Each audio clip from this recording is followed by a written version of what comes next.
Eu converso agora com a Madeleine Lasco, ela que sem dúvida alguma também está acompanhando, né, as eleições americanas com atenção e sempre traçando aí um paralelo com o que temos vivido também na política do Brasil.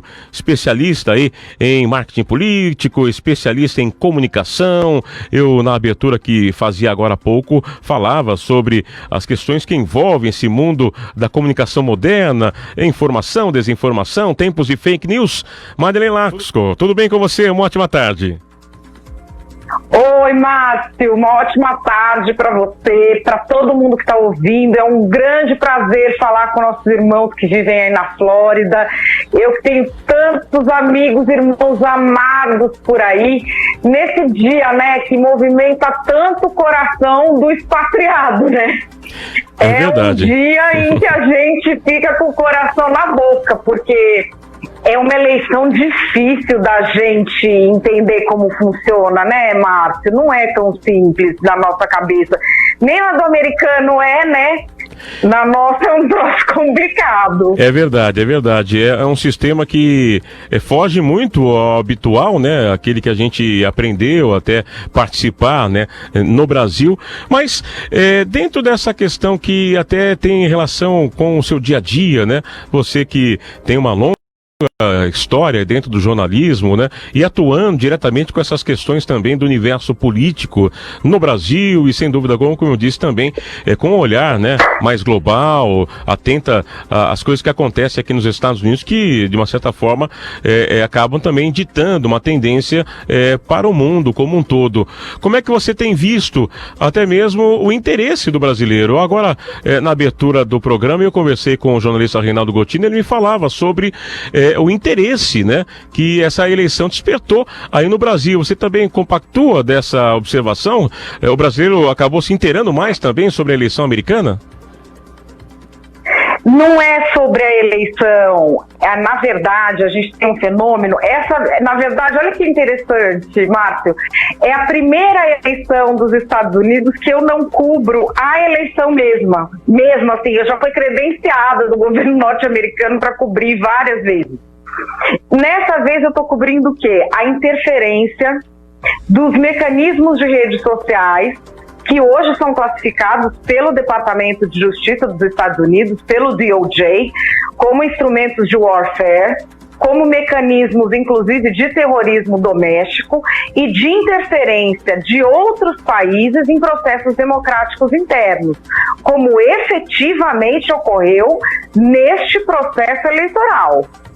O DOJ tem processos abertos, a Microsoft fez entrevistas coletivas à imprensa, mas infelizmente, como isso ainda é uma coisa muito nova para quem nasceu em democracias, para quem nasceu em ditaduras não, porque a máquina de propaganda governamental é algo muito do dia a dia das ditaduras. As pessoas sabem o que é, sabem identificar, sabem conviver.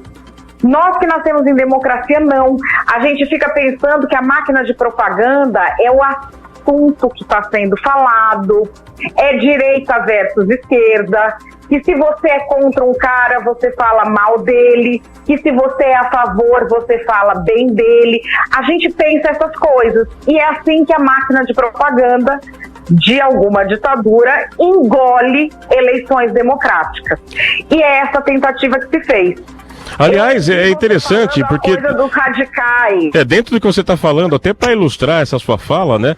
É uma notícia que acabou repercutindo nessa terça-feira, falando sobre o próprio FBI, né? Investigando ligações telefônicas automáticas feitas hoje com informações falsas sobre as eleições americanas, pedindo inclusive que as pessoas ficassem em casa para não votar, né? Estão aí investigando o que talvez poderia ser uma forma de intimidação ao eleitor, uma tática de reprimir, né, o desejo daquele que quer participar da eleição de forma tranquila, né? E você sabe que esse tipo de tática ganhou uma eleição em Honduras, né? Esse tipo de tática ganhou porque lá são os hindus contra os latinos. Então, se começou nas redes sociais um grande movimento, eu não voto porque eu sou contra a corrupção, porque eles precisavam que o jovem latino não fosse votar. Só que aí todos os jovens se engajaram. E aí ficava o pessoal se perguntando, se todos os jovens se engajam, como é que os hindus vão ganhar? Porque eles coletam todas as nossas informações nas redes sociais, não é só o que a gente digita. Seu microfone fica 24 horas por dia gravando, até com o celular desligado. Então eles sabiam, por inteligência artificial que filtra essas informações, que o jovem indiano conta vantagem na rede social, mas na hora H obedece os pais. Então todo mundo contou vantagem que não ia votar. Na hora H, os indianos obedeceram os pais, o lado indiano ganhou. Nessa eleição, já foram interceptados e desmontados 2 sites que o DOJ identificou como sendo da agência de inteligência russa, sites oficiais, que foram identificados pela Microsoft.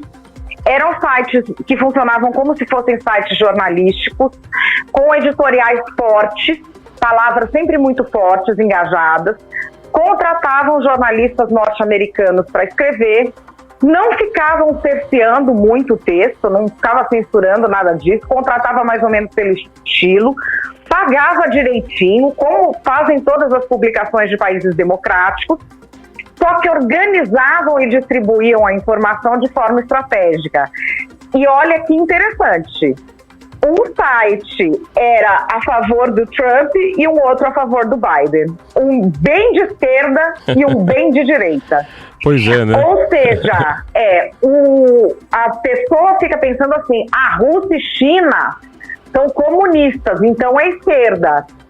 É um erro enorme e que está corroendo a nossa democracia, porque a esquerda e direita que a gente conhece é um lado só, que é o democrático. É o que reconhece a dignidade da pessoa humana inerente a todos os seres e inegociável. O outro lado da moeda, que é o do extremismo, é um lado que existe em muitos países, em quase metade do mundo, onde a dignidade é conferida a um grupo alinhado politicamente, ou por etnia, ou por raça, ou por castas, como é na Índia. Enquanto a gente não enxergar que a divisão é essa e não entre direita e esquerda, vai ficar um mundo de gente enlouquecida, extremista na rua, pai contra filho, filho contra pai, perdendo amizade e sem entender o que está acontecendo, Márcio. O radicalismo é de ambos os lados e muitas vezes sem entender também, né, que o que se fala, né, no público não é o que é negociado muitas vezes no privado, né? Porque muitos desses países que inclusive acabam levantando as suas bandeiras comunistas, né, socialistas, mais radicais em tese à esquerda, né? Estão também muito mais preocupadas na questão do poderio econômico, né? Da supremacia econômica, da dominação, né? O que acaba deixando também muito lá para trás esses conceitos mais raízes, né? De esquerda, de direita e de sistemas de governo. Agora, Madeleine, dentro dessa sua observação, que caminho você acha que dá para ser apontado, né? Como é que o mundo pode sair dessa eleição também tão polarizada aqui nos Estados Unidos? A exemplo até do que aconteceu no Brasil, né, em 2018, mas a gente sabe que, se tratando também de Estados Unidos, uma democracia que em tese tem um pouco mais de solidez, que mensagem pode estar sendo passada para o mundo também no que diz respeito a esse momento de radicalização? Na verdade, já há uma mensagem passada para o mundo que, assim, pela segunda vez, eu nunca vi uma eleição chegar tão quente, tão dividida na boca do gol como essa e como foi a última.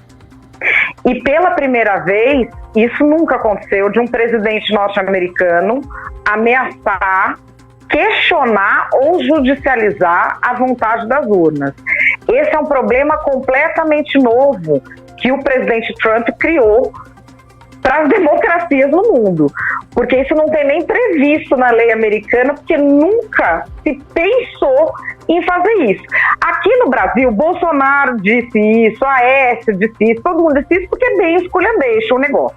Ninguém leva político a sério. Nos Estados Unidos, esse lance é sério, né? Então, assim, temos aí uma nova questão que é o teste da solidez das instituições norte-americanas. Elas são capazes de conter o rei da mídia, porque muitos dizem que os Estados Unidos não são um país cristão, né? A religião é o show business. E ele é um papa do show business. Vão conseguir conter o cara ou não? E tem a coisa da relação com o Brasil, que muitos ficam especulando. Assim, para os brasileiros, gente, acompanhamos muitos governos, né? A americana é pragmático, foi o primeiro país a reconhecer a independência brasileira. Ganhe quem ganhe, a relação é de Estados Unidos com o Brasil. Não é um governante que muda no máximo em 8 anos que altera a relação que é histórica dos Estados Unidos com o povo brasileiro. Então, assim, as pessoas também estão ficando muito polarizadas com essa coisa de internet e enxergando já coisa onde não tem. De uma certa forma, talvez supervalorizando, né? Talvez, esse acordo que teria sido estabelecido, né, de forma pessoal entre Bolsonaro e Donald Trump, e daí talvez a preferência, né, do presidente Bolsonaro na reeleição de Donald Trump. Mas a missão, que inclusive esteve há poucos dias no Brasil, né, deixou claro a intenção dos Estados Unidos de manter intactas, né, as relações entre os dois países, independente de quem venha ganhar, né? Isso sempre ocorreu desde a independência do Brasil, sempre foi assim. Quando o Brasil se declarou independente, o primeiro país a reconhecer foram os Estados Unidos. Quanta coisa que nós já passamos na nossa história, nunca houve um abalo. Nunca houve. Aí vai haver, porque um presidente... As pessoas também, pelo amor de Deus, não tem um documento, um papel, um nada, uma crise. Dizem que alguém falou que um presidente combinou um negócio com outro em segredo, sabe, mas essa coisa de o fulano disse que o fulano disse ser maior do que a realidade, eu acho que também precisa parar, porque está afetando a saúde mental das pessoas. A mídia fica fazendo esse fuá e deixando as pessoas intranquilas. Você sabe que eu escrevi até um livro sobre isso, está na Amazon, para ajudar as pessoas. Qual que é o título? Chama Tratamento de Choque. Tratamento de choque. Tratamento de choque, desprogramando tias do Zap, tios do churrasco, justiceiros sociais e zumbis de internet. É para quem não sabe nem o que é algoritmo, tá achando que a mídia tá esquisita, que os jornalistas estão histéricos, não entende o que está acontecendo, mas também não quer virar doutor em mídia digital. É um livro que eu fui pesquisar a parte digital, eu já trabalhei com isso, e eu explico para a pessoa identificar como ela se sente e sinais de como as coisas aparecem nas redes sociais e no noticiário, para ela perceber se há manipulação. E aí, as regras básicas para reverter. Legal, tratamento de choque, uma dica sem dúvida alguma mais do que atual, né, para esses momentos que a gente vive, onde a informação ela chega, mas a gente não tem a certeza mesmo se ela deve merecer, né, o nosso crédito. Madeleine Lasco, mais uma vez eu quero agradecer demais, viu, a sua participação. Sei que você hoje aí também, dentro das suas atividades profissionais aí no Brasil, com um dia bastante agitado, mas abrindo esse espaço para bater esse papo também com os ouvintes da nossa Rádio USA, falando, né, sobre comunicação, trazendo também, né, essa mensagem de que é importante, né? Eu sempre costumo dizer aqui que a democracia exige uma vigilância, né, por parte de todos nós, né?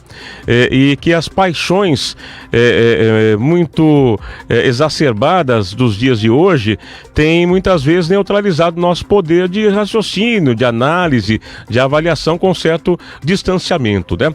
Eu quero agradecer demais a sua participação, fica aqui à vontade, inclusive, para compartilhar com os nossos ouvintes, né? Até mesmo as suas redes sociais. Eu sei que você é bastante ativa também nas redes sociais, aqueles que quiserem conhecer um pouco mais também e te acompanhar através da internet. Olha, meu livro que está na Amazon é Tratamento de Choque, ele já é low cost no Brasil, para vocês que estão aí, é praticamente, gente, dinheiro de troco. As minhas redes sociais são todas elas, @Madeleine, LATSKO. Foi um prazer enorme poder falar com vocês. Levem com tranquilidade a democracia, vocês que têm essa oportunidade de experimentar, viver num outro país, viver numa outra cultura, uma democracia mais antiga, mostrar isso para os seus filhos. Façam sem se apaixonar por pessoas. Se apaixonem por um sistema, uma coisa que vocês podem ensinar para os seus filhos e trazer para a gente aqui, com toda a calma, com toda a observação, com toda a racionalidade que esse momento exige. E lembrem sempre que ânimo exaltado e chilique é problema emocional. Nunca é debate político. Pode ser até intestino preso, né, Márcio? Vai saber. Enfim, um beijo. Fiquem com Deus. Que Deus abençoe vocês todos aí, meus irmãos brasileiros. Que seja o melhor desfecho para nós, à vontade do Senhor. Um Amém. beijo. Tchau. Valeu, um beijo. Obrigado mais uma vez.